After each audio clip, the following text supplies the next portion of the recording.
What's good, YouTube? It's Zach, and today we got NFL Week 8 Power Rankings. Hope everyone's having an amazing day so far. There was a lot of close games in this past week. A couple teams on the bye that dropped, a lot of teams that are outperforming and moved up in the power rankings. So let's take a look, starting things off with honorable mentions. Starting things off with our first honorable mention, I do have the Chicago Bears making their appearance in power rankings this season, coming off a double-digit win against the New Orleans Saints, who are a very gritty 1-6 team. They don't play like they're 1-6. They're going to give you their all every single game. Spencer Rattler ended up having 3 interceptions, but this is just more about the Bears finally establishing the run game. Caleb Williams didn't have to do too much. As long as the Bears are still able to run the football, they're going to make their way up these power rankings. My second honorable mention team I have is the Pittsburgh Steelers, who are coming off a big loss in the Unk Bowl, being the Cincinnati Bengals and Joe Flacco, who threw over 340 yards. The Steelers are still in prime position to win the AFC North, but their schedule coming down the stretch is not too favorable,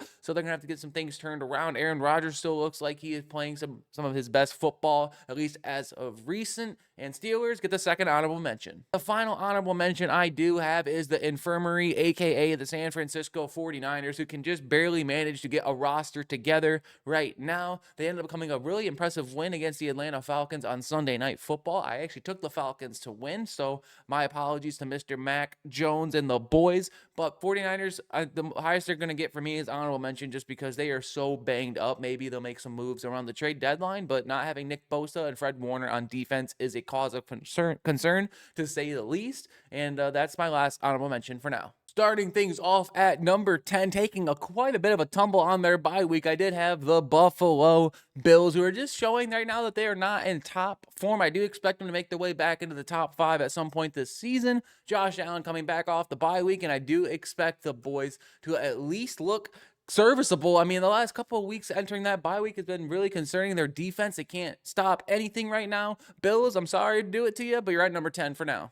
At the number 9 spot, I have their division rival, the New England Patriots, who, yes, came off a pretty good win against the Tennessee Titans, but at the end of the day, it is the Tennessee Titans, and just a lot of teams that looked a lot better this past week. Patriots are still up and coming. We have to see a couple more games for them to really make their way up this power ranking leaderboard, but they come in at number 9 for now.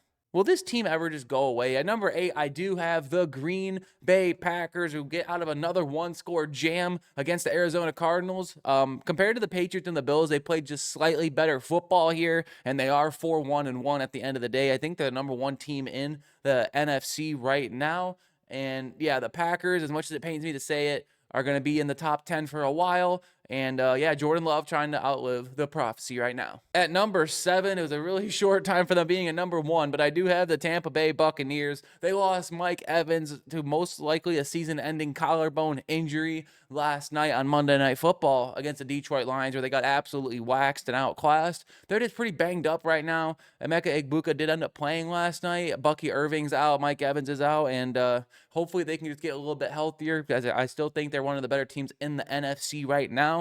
But Buccaneers fall to number 7. At the number 6 spot, I have the Seahawks, who ended up actually dropping 2 spots from last week. They almost gave up a comeback to the Houston Texans late in the game, as like it started at 10 p.m. on the East Coast over here. I wasn't able to watch the whole game, but Seattle, they're still a really good football team. Their defense has been looking a lot better than I anticipated. Jackson Smith and Jigba on offense, that is all. Kenneth Walker still looking pretty serviceable. I think Charbonnet ended up scoring last night, but the Seahawks just outside the top 5 for now.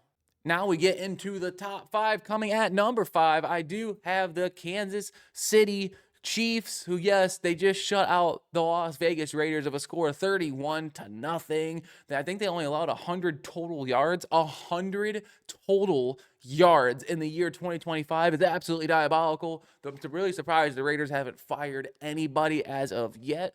Geno Smith, we might be seeing his last couple of snaps in the NFL at quarterback. But Andy Reid, Travis Kelce, and Patrick Mahomes are really all starting to figure it out. Shout out to my boy Rashee Rice, who ended up having 2 receiving touchdowns in his return. And speaking of return, the Chiefs are back in the top 5. At the number 4 spot, again, this is pretty unfortunate and a tough subject for my heart. We have the Philadelphia Eagles, who were finally able to establish their passing game against my Minnesota Vikings, and Jalen Hurts just absolutely destroyed the Vikings, tore them a new one, if you will. Saquon Barkley still not able to get going here. I believe he averaged 2.5 yards per carry in that game. A.J. Brown and Devontae Smith, I think, combined for almost 300 receiving yards in this game.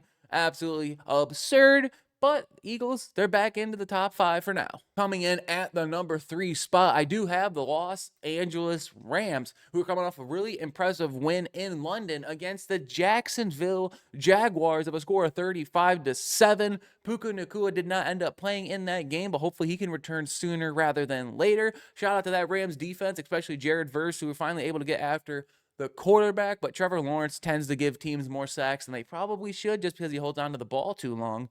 Kyron Williams is really upsetting me in fantasy, but shout out to Devontae Adams, who ended up pulling out the hat trick. And I think Matthew Stafford set a London record with 5 passing touchdowns, which is absolutely insane. I think it was the most since Jimmy Garoppolo. He did all those moons ago. But yeah, I think he had 182 passing yards for 5 touchdowns. Didn't even know if that was possible in this NFL season. But yes, the Rams, they're back in at number 3. At the number 2 spot, this one was a toss-up. I ended up going with the Detroit Lions, who absolutely blew the brakes off the Tampa Bay Buccaneers on Monday Night Football, the first of 2 in the doubleheader. Jared Goff still showing that he could be a top 5 quarterback in the regular season. When it comes to playoffs, don't ask him. But Jahmyr Gibbs, thank you for destroying me in fantasy football last night. I think he had like 180 scrimmage yards, and I ended up turning the game off, and I had to get my Z's. But yeah, the Lions, they're in at number 2. And at number 1, for the first time in channel history, I know this is controversial, but I cannot hide from it anymore. I do have the Indianapolis Colts taking on the number 1 spot. Daniel Jones is a top 5 quarterback in this season. He's absolutely balling out there, completing around 70% of his passes. Jonathan Taylor pulls out another hat trick like it's nothing. And the Colts, I mean, their strength of schedule has not been great. They did just beat on a banged up Chargers team, but I feel like if it was a time to put the Colts at number 1, it would be right now, since they do have a 6-1 record. So shout out to the Indianapolis Colts. You guys are absolutely insane, and they hold on to the number 1 spot at least for 1 week. And that's all I have for you today. Let me know in the comments section below if you do believe my power rankings are a little messed up right now. I do have the Chiefs. I think they're 4-3 right now, but I have them in at the number 5 spot just because they're looking a lot more like a team than the Seahawks, the Bucks, and the Packers. You can argue the Chiefs should be at number 9 or even number 10. But again, let me know in the comment section below what your thoughts are, and I will see you all tomorrow for NFL Week 8 predictions with my guy. But yes, I'll catch you tomorrow. Peace.